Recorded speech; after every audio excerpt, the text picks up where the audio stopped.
Hello, everyone, and welcome to another episode of the Unauthorized Disclosure Podcast. Let me get in the frame so I look a little bit better. How are you doing, Rania? I'm good. A little jet lagged, very jet lagged. I just got back to Lebanon like a day and a half ago. So readjusting. Yeah, yeah. And so we're going to have about like a 45-minute episode here. Last week's was an exclusive episode. If you feel like you missed out, we encourage you to become a subscriber over at the dissenter.org. Get in at the lowest tier, which is about $4 a month. $4 a month, and get that good content. And so we'll get rolling with the show. I put together this supercut, and Mhm. maybe you've heard, but the right wing in this country feels that Donald Trump is under attack. And what that means is, as somebody who has covered the U.S. Espionage Act extensively, I'm alert to all of these nutty bullshit messages that they keep spreading in their right-wing media echo chamber. I made a Hmm. little video here for us to start off. So we're gonna begin on a very light note.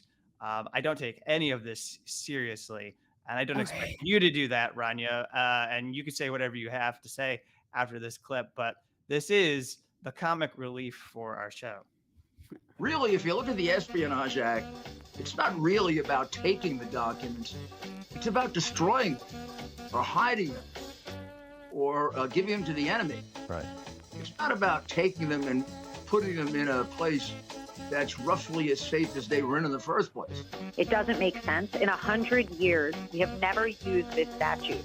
It's antiquated, it's old, it doesn't exist for any purpose other than true espionage. I mean, that's not the stuff of an urgent nuclear-based espionage-type investigation.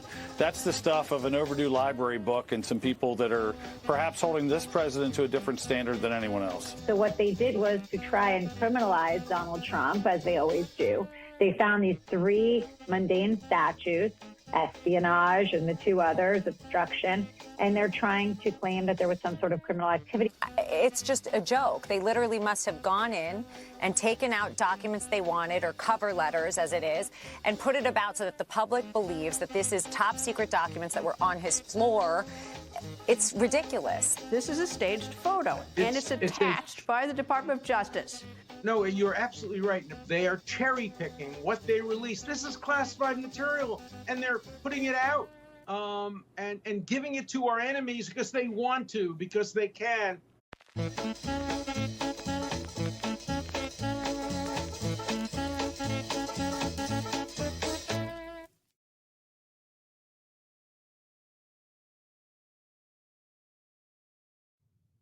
I like that. I see your documentary film skills being put to good use there.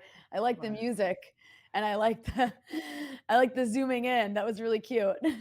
That those are the Time magazines that Donald Trump framed that apparently got confiscated by the FBI, which I don't know. Should we call that trolling by the agents? I can imagine that really gets under the skin of Donald Trump, that you took my Time magazines that I framed. I mean, I actually haven't been following like the media spectacle around that. Like I haven't been watching CNN or MSNBC or any, I've just been watching like Twitter basically and reading the New York Times and Post to see the mainstream. Mhm. So I haven't seen like comments by Republicans. So that was actually really interesting to see. Really, this is not exactly what the Espionage Act means. Like it's not about taking documents home and putting them in a safe. Really? That's okay to do now? All right, cool. I'm down with that. Yeah, it's quite wonderful, and I love the idea that it's a mundane statute when when in fact I have a colleague who just wrote a 100 plus year history of the Espionage Act and how it's been used to crush the left. I don't know, it's not that boring. There's Yeah. like a there's like a lot to say about how the FBI's used it, how Nixon used it, how Obama used it. And it's also funny. I was talking about this with somebody. I said, you know, for how the right wing media tends to work in making it about Democrats, they could just single out President Obama. We know he prosecuted more people than any other previous president combined under the Espionage Act. It was something that was frequently said when he was president for his 2 terms. And they could just be like, this is the continuation of Obama's persecution of people. And they don't even do that. They're just so like out to lunch and unaware of anything related to this law. And I find that amazing. Yeah, it really is. It must be especially incredible for you to watch because this is basically like your expertise at this point.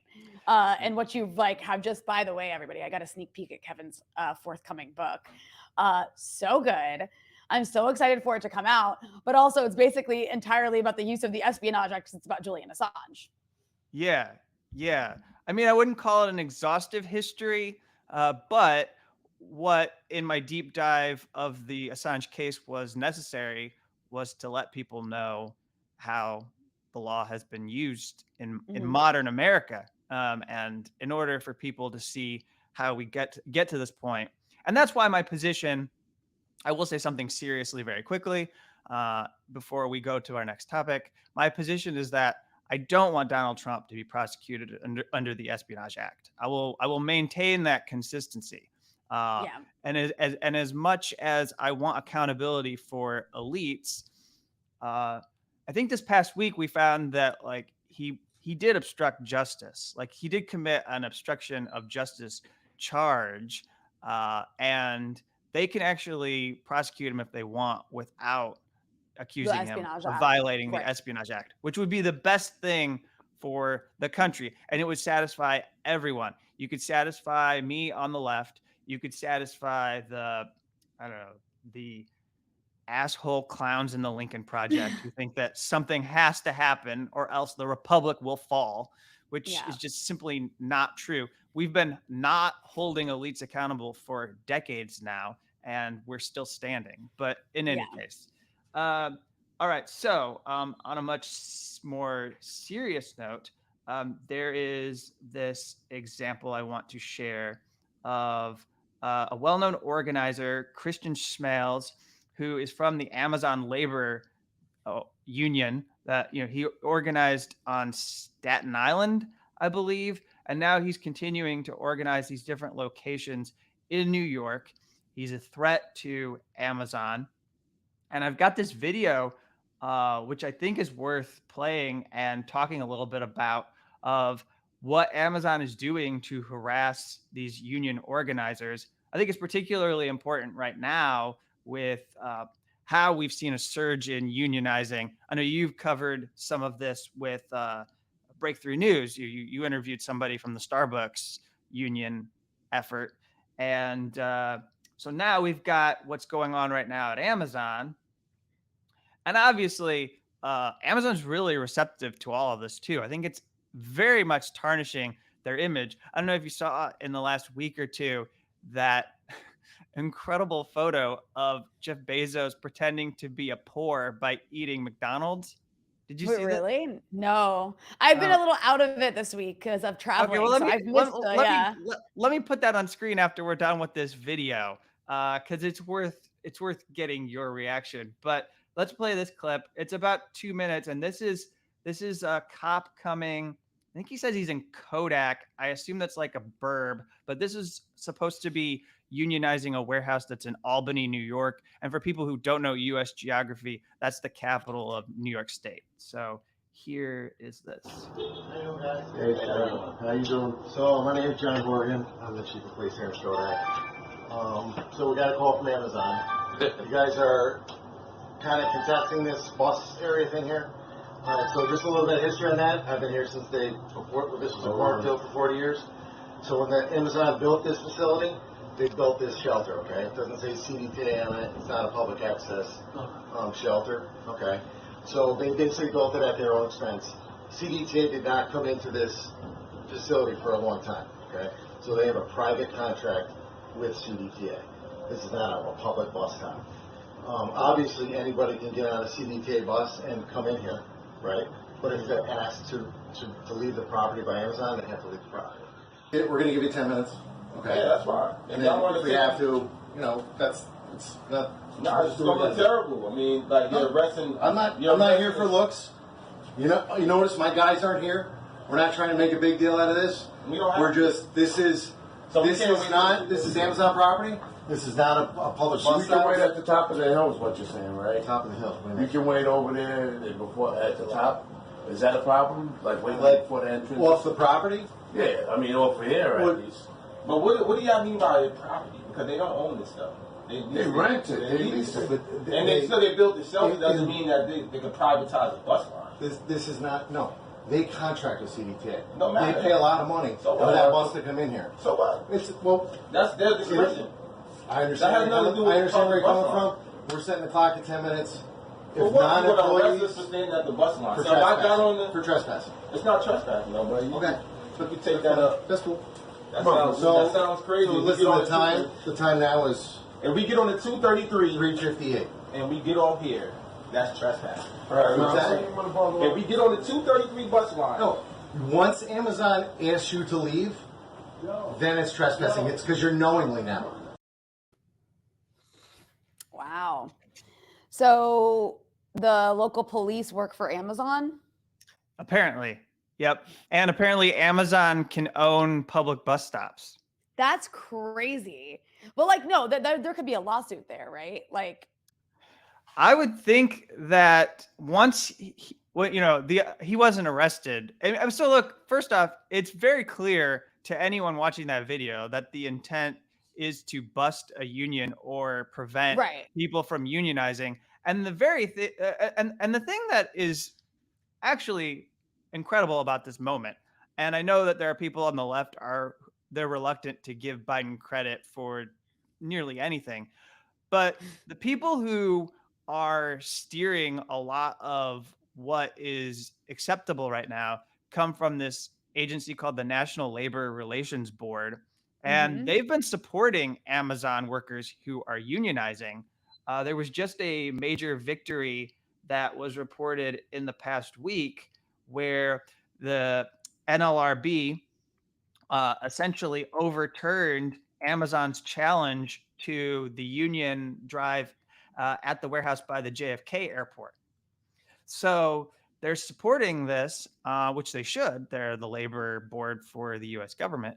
And Amazon continues to engage in this like harassment, just like brazenly, like right out in the open, right before our eyes. And like people who are unionizing are, I haven't done a lot with my site, but since I cover whistleblowers, it's interesting because a lot of these people who are speaking up about abuses in their workplace and then using that to mobilize and organize people are effectively acting as whistleblowers in their institutions. Like they are they are as close as you can be to whistleblowing employees, and obviously they're not trying to leave the company, but because as Christian Smale said when he organized Staten Island, he wanted to keep the job. He doesn't know where else he's going to go to have yearly income, right? But we just want this to be more closely like the jobs that give people stability so that they can live regular lives. Right. No, I'm with you on all that. And I'm not surprised by the NLRB because it's their job. And also, like, the NLRB is full of people who are typically pro-union and pro-labor rights. It should be, at least, because that's, like, the purpose of its existence. Yeah, well, under Trump, it got staffed with people who were like, fast food restaurant owners and shit like that. Do you remember, total like tangent, but didn't Neera Tanden get like Matt Brunig fired from his job with the NLRB? there was that moment. Okay, so here, I told you that there's a picture of Jeff Bezos who is cosplaying what it's like to go to McDonald's. And here it is. This is from earlier. What do we think? He's totally enjoying that burger. Do you think he actually finished the meal? Do we believe he ate the McDonald's or that he just sat down in front of? I don't know that I buy that he actually finished the meal. Like, I think somebody else ate it and then he came and sat down and just took a couple nibbles at the end. and then he made this face, this face that kind of looks like it's not good for your body. Like, actually, this is probably not a great advertisement for McDonald's because it looks like Jeff Bezos's body is fighting the McDonald's right now. Yeah, I mean, I don't think that Jeff Bezos eats McDonald's. I think people like him have only eat the healthiest food because they want to live the longest. Yeah, these are the Yeah. people who get blood transfusions from like their young employees at their company so that they can have the best blood. Right, right. They do creepy stuff like that. All right. Now you do a call-in show, so I do the Rania Khalek show. Yeah, and it was excellent. Before you went back to Beirut, you got to get your normie sister on My the show too. sister came on the show. Sorry, I'm like playing with my mixer right now because there's a weird setting. That's why I'm looking to the side. Sorry. Oh, I think I fixed it. I don't know if I sound weird to you. I think you sound fine. Okay, cool. Anyways, yes, my we can hear normie sister Lena came on my last call-in show, and that was fun because I think it was her debut on any podcast, which is funny. That's great. Yeah. And we shouted you out. We shouted your new show, The Reframe, out. Yeah, which is also cool. And so I have been able to do a couple episodes of this. And in the second episode, I don't know why I just went ahead and did this, but I decided to actually open it up and have people answer my question that I was posing for the show before I gave my opinion or thoughts. And what I was stunned by was that like people actually like recognized that this was different than most call-in formats because they're so used to waiting for like a half hour before they get to have a say. And people had queued to ask questions. And so when I told people, well, I want to kind of treat this like sort of we were in a political science class, I want you to answer my question before I start talking because I wanted to be able to gauge where I only had a handful of people, but you honestly don't need more than 10 people listening to your call to put together a really good hour-long episode because I'm going to spend time with those 3 or 4 people and they're going to give me like really good insights and views about stuff. At least that's my experience so far with these 2 episodes. I've had very engaged people. So I asked them, what is the left? And this goes back, Rania, and we're not getting into anything that's sensitive or anything that was in our exclusive episodes. But if you want to know more, go watch our exclusive, the part that we did with Ben Norton. But when we were talking to Ben about this issue of of Marjorie Taylor Greene and fascism and being part of the right wing, we also got into this space where it was acknowledged that we don't have a shared definition of the left in the United States. And like Ben, before he could go forward and address what we were talking about, had to say out loud that there is a difference between people who host YouTube shows and then people who are involved in organizing and political parties. And so, I do feel like asking you what you think the left is in the United States. But I think I have a clip here that I put together of people who shared their opinions, and I thought they were really good. And I was impressed by what they said because there were things that they didn't say that I was afraid that they were going to tell me. And I do think it actually makes a lot of sense. Even this first caller who gives a very American opinion of what the left is, or a very like an opinion that you would have if you were so overwhelmed by the U.S. news media.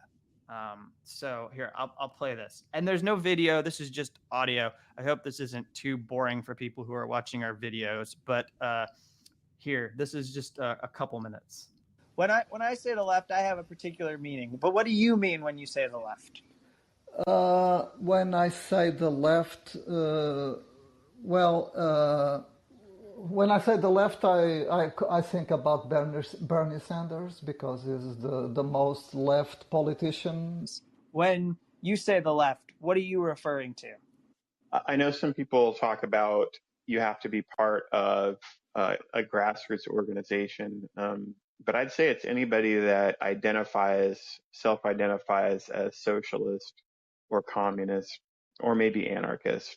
And that's about it. Like, in my own thinking, like I kind of see that, so much of what actually is called like the left is pretty well consolidated under sort of like right-wing economics and politics. So yeah, I would take a pretty hard line on it personally. I do agree a lot with what N said about the, Marxist, communist, socialists, and I would add anti-capitalists with anarchists and call that the left. And there is basically no left in politics. So my definition of left is, first of all, you have to have a very strong anti-imperial stance to it. You have to be against wars, and you have to be a anti-imperialist. Beyond that, when it comes to the local stuff, the major day-to-day items like your schooling, your call it the arms industry or the quote-unquote defense industry, health care, that should be, and utilities, those should be under national control. They cannot be private profit organizations. So those are the tenets that I think that that a person from the left would have. Along with that, your workers' rights and all are also like the key tenets one should have. I mean, so my thoughts on this are like, I think the left traditionally and till now is based in like obviously class politics, working class politics, and anti-imperialism. And I highlight anti-imperialism to say, just because I think that in the global north, this is not by accident, there has been a pretty successful effort over the decades to basically cultivate a left that is not anti-imperialist, that is basically like a socially chauvinistic kind of left that is just focused on like working class advancements inside the imperial core, to like by being and just like completely neglecting the issue of like workers in the third world and their exploitation, the exploitation of their land and resources and labor, so that we can live in luxury in the global north. So anyways, I mean, I think a lot, like, I think those are essential to being on the left, is having both this domestic left politics as well as like the internationalist view and the anti-imperialist view, because, imperialism is how capitalism is organized on an international scale.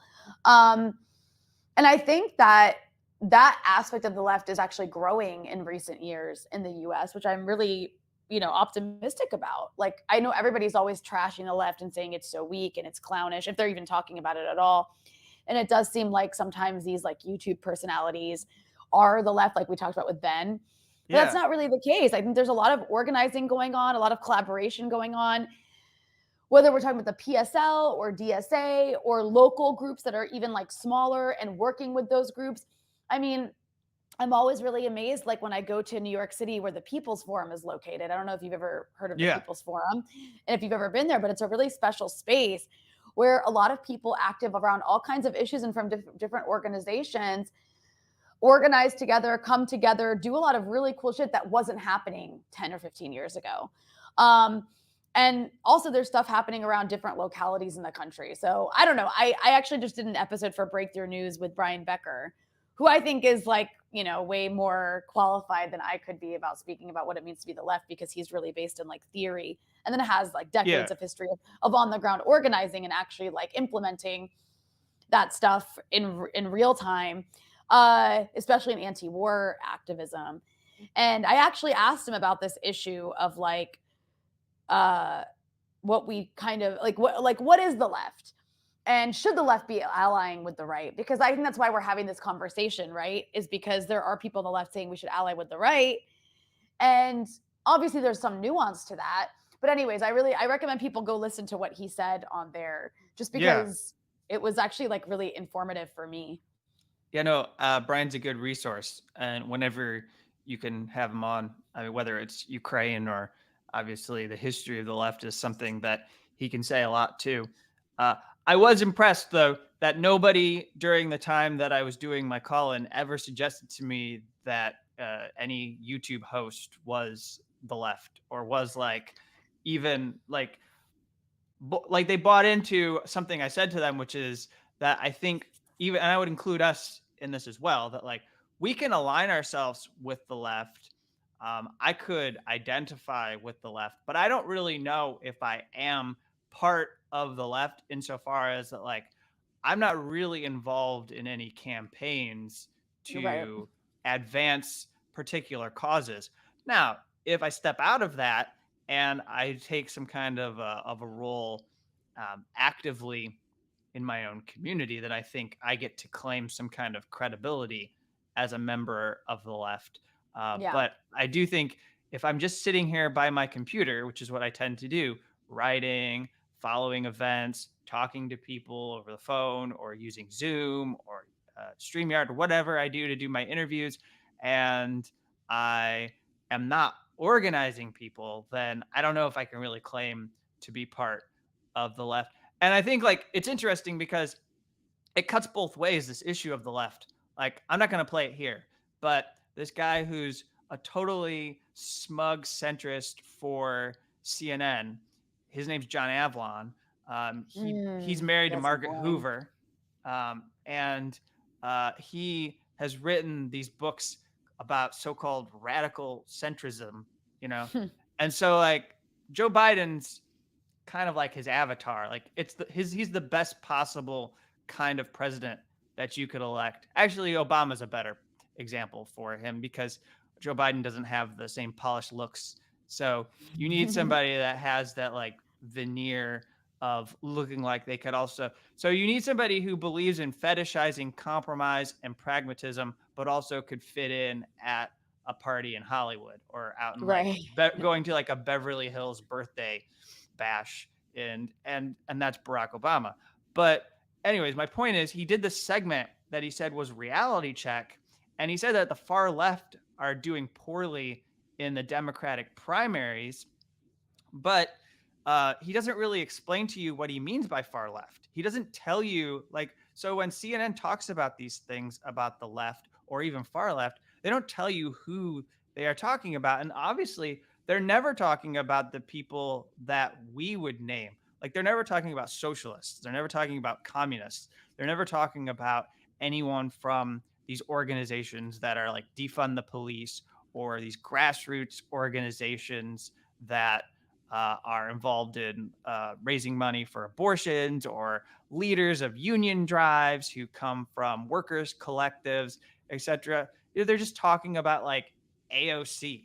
They're just talking about and I suppose Cori Bush is closer because at least she comes out of a grassroots group in Ferguson, Missouri that was challenging police violence. But it's still like once you enter Congress, you kind of go through this transformation because you have to, where you lose a lot of that edge that may have come from being on the left. Or I'm not saying you abandon those values and principles entirely, but you're expected to act a completely different way than as an activist, because that's not how Congress works. Well, like, I think there's different roles for people in just different positions. I think the issue of being in Congress has more to do with being sucked up by the Democratic Party and the Democratic machine. And it's like an individual just cannot change that. It's not a reformable party. People have been trying to do it for decades. So I think that has more to do with that aspect of like our kind of two-party dictatorship.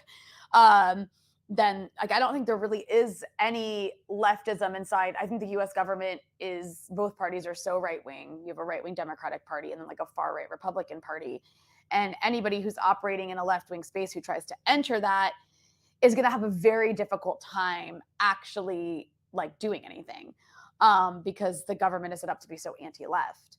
But yeah, that said, I think that there's different roles for different people. I actually, I think when I do think of myself as being on the left, and I actually think of you as being on the left. I don't Yeah. think you have to be organizing people. I don't think everybody has to be an organizer. Not everybody has to be a protester. Not everybody has to be in the streets. It's not what, not everybody has to be on strike. All of those things need to be happening by different people. The point also, I think that's important when we talk about leftism is it's something collective. It's something that's done on a collective basis, and it has to be in every realm of society, whether we're talking about being in a political party or being an actual political candidate, being in office, whether we're talking about being an organizer, whether we're talking about being an activist. And I think media is a super important part. I mean, that's what, Breakthrough News, we call ourselves the media arm of the movement, Yeah, because it's that's true. important to have left media. I think Shadowproof is a part of that. Like, I think media is so important. I'm not saying we're the most important, but you cannot have successful socialist politics without successful socialist media. And even even when you look at like film, TV and film, like there can be a left in that too. And historically there has been. When you look at sports, when you look at, there's so many different elements to what it can mean to be a part of the left.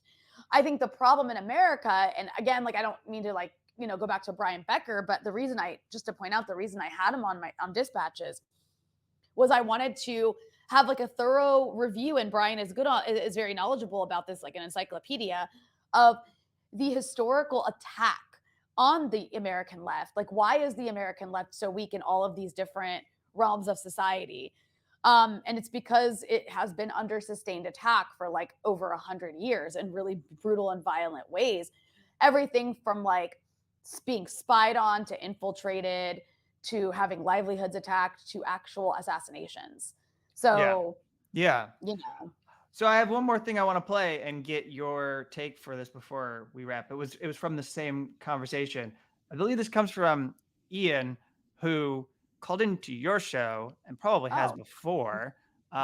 But he's a longtime subscriber of Unauthorized Disclosure. If I'm wrong, then that person Well, now will you have no choice. correct me. That Well, no, if person you're will- wrong, then now he has no choice but to become a subscriber, so that what you said, it becomes correct. Well, just own it. Own the compliment. But I'm pretty confident that this is the Ian who we've read several comments from in the past when we've done our shows where we read from where we were reading from Patreon, which we don't have anymore. But this is something that he said to me that I thought was very well articulated. Well, I was just thinking about my like knee-jerk response to your question originally before you kind of got a little more specific, which was thinking about in, I guess, my life, whenever someone, and this goes also to, what you see in the media, whenever someone talks about the left, I kind of know they're going to talk about something that's imaginary. Like this is particularly a thing of like, like your right-wing neighbor or something, but like it's usually like about a left that doesn't exist. Like, Joe Biden is like part of the CCP, and and it goes way back too. Like I was a teenager in the 90s, and I remember, sitting around the table and hearing both my grandparents talk about how Bill Clinton is a communist. He was educated in Moscow, like stuff that's pretty laughable, like the the spearhead of the sort of neoliberal consolidation in the 90s. But and so that kind of gets me thinking, right? So like kind of with the fall of the Soviet Union, when we really transitioned to the neoliberal age, maybe it happened a little before that, but it's also the time that we're transitioning into the information age. And I kind of wonder this phenomenon of also looking at like YouTube hosts as kind of like, the leading voices of, the left or any political spectrum, is I think we've probably shifted where the political arena happens in the information space And maybe what's unconsciously known for a lot of people is that the actual political system doesn't really work. So we're not looking to identify people's politics by their actions or their organization, what they're actually doing. It becomes something it happens in the information space, and thus is basically a product of narrative. And you can invent it like any kind of like left that you want in our current, information space. That was a really good comment. Very insightful. Yeah, I've been thinking about that. The idea of like how easy it is for, I think he's referring to hosts of any particular YouTube program who can sit there and just create these figments of their imagination about like what the left is. It doesn't have to be rooted in history like what you would get from Brian Becker. It doesn't have to be rooted in the actual politics of the United States. It can just be whatever they delineate. I mean, it ended up being like your own personal preference of like where you see the left and where you see the right. And then like that's sort of like, and then you decide where you fit in that spectrum. Yeah. Where do you think you fit in that spectrum? What do you mean, like as to like how I invent the left, or what do you mean? Yeah. Like how do you invent the left? Like now it's your turn. Well, yeah, me, I'm an anarchist, right? Like I see myself as someone who would go out with the Antifa kids in the middle of the night, right, Rania? And if anybody condemns any of their tactics ever, I want to bring the full force of my YouTube channel down on them and like enforce a discipline for anyone who doesn't agree with our tactics. I don't know, man. Like I think that's that's one of the things that I love about. So can I give a great endorsement of Callin before we wrap our show, which is like I was doing so I did the thing that has become a trend.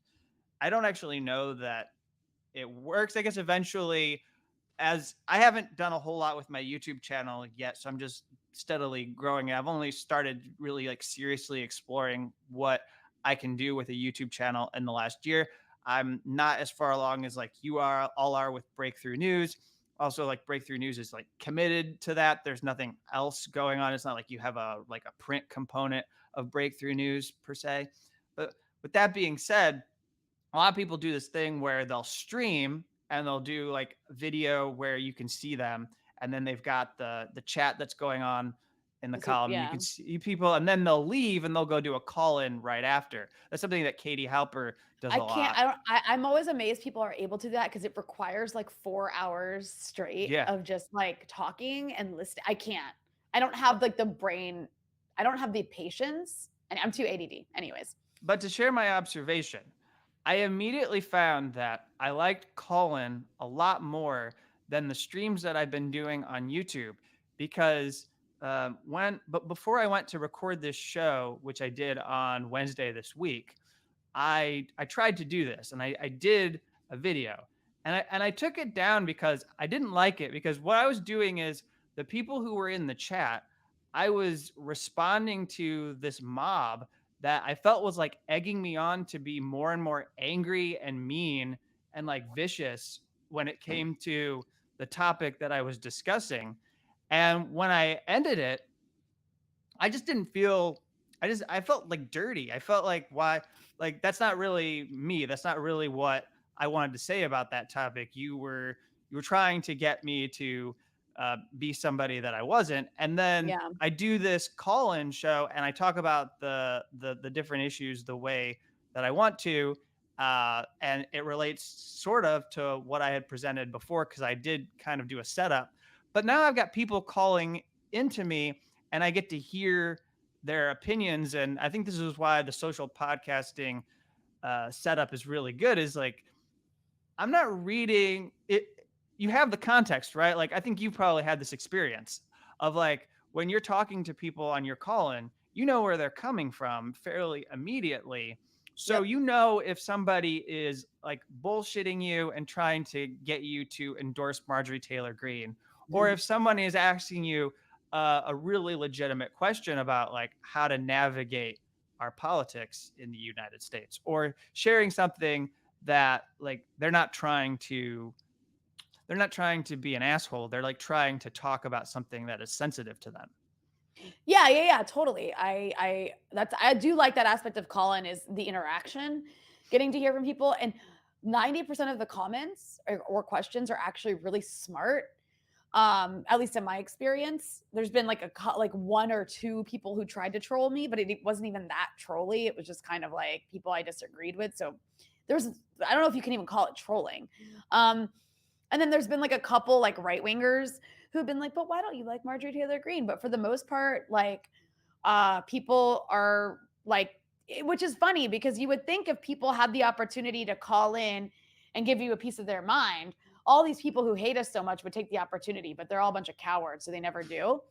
So it's always really supportive, smart people who have really interesting things to say and add. And, I always end up like learning from the people who are calling in and having pretty cool interactions. So I like it. And it is definitely different than the YouTube dynamic where it's just people's like kind of shit posting. Because that's what people do when they comment, they shit post. And that's fine. Shit posting is fine, but it doesn't make for like provoking, thoughtful conversation like the way actual like voice interaction does. Yeah. And like for someone who wants to be able to take sometimes, you got way more like traffic with breakthrough news, but for me where it's maybe going to be like, let's say 50 to 100 people at a time, it's like I can follow what people are saying and I want to pull out and respond to things throughout my show and allow them to feel a part of it. But if you're just shit posting and like trashing each other, like I can't do anything with that.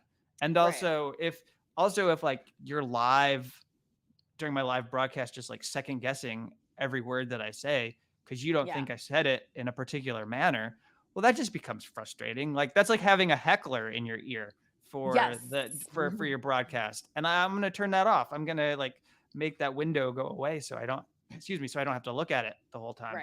Right. So anyways, it's hard for them. It's hard to keep up with. We got to wrap up here. There's two quick things I want to mention. So just one, I don't think we can do our show Unauthorized Disclosure without mentioning that we got this really good nugget this past week about how there apparently was a diplomatic settlement that was nearly negotiated with Ukraine and Russia. I just want to acknowledge it. There's not a whole lot to say other than like it's pretty obvious that we could have had peace back in April. We could have had some kind of I guess it would have been similar to like the Minsk agreements. It would have been something that Ukraine and Russia could have for ceasing hostilities. And the U.S. military, the U.S. empire said no. And they sent Britain. Everyone kept saying, "Oh, Britain went and did it, and they disrupted it." No. That's on behalf of America. No, Boris Johnson is Joe Biden's puppy, and he went and did that for America. And then we talked about the left, and I just want to put this image up to end on a positive note because this is a good way to end our show. So here we go. This is in Chile. This is them protesting or demonstrating last night. They've been rewriting their constitution. This is a left-wing movement, right, Rania? That I actually am not sure. I didn't know there was anything happening in Chile. Again, I'm like out of the loop for what's happening in the world at the moment. Well, they've been rewriting their constitution, and I believe but I didn't know there was masses in the streets. That's interesting. So in the last 24 hours, they and obviously we're recording this on September 2nd. Within the last 24 hours, they came out. They're towards the end. I know that they've been concerned that the right wing was going to disrupt it, and we don't have a lot of time to talk about this. This is something we'll come back to, or I encourage you to go to Breakthrough News because you're also the organization in which I learned that Christina Kirchner was nearly assassinated, or that there was an assassination attempt against her. Crazy. Like someone with a loaded gun, for whatever reason, he pulled the trigger, but like it malfunctioned and the bullet didn't shoot, and her face like pulled the trigger, and it turns out he's like some Brazilian Nazi. Yep, he's got tattoos on him like the Azov. Yeah, the Black Sun. He's got the Black Sun tattoo, which is of course popularized in media now because of Azov Battalion. It's one of their favorite symbols. But big Bolsonaro supporter. She's like vice president of Argentina, but there's been like some lawfare attack on her by the right wing to try to disqualify her from running in the elections next year. So anyways, and it's just insane. Like, she's lucky she's not dead. Really, really, really, really crazy footage. All right. Okay, so let me put up the stuff at the end here. This is where to go to support and sign up for our show. It's at thedissenter.org. And like I said, you can sign up for $4 a month and get the podcast. And then if you ever need anything, well, I'll save that for people who are subscribers. For subscribers, the door is always open, and we'll accept your questions and comments. I'm going to withhold putting up an email address. I'm afraid of what I'll get. Get somebody's insane chain letter. All right. So thanks, everyone. It's been good to talk with you. It's good to talk with you again, Rania. And we'll be back next week with another show.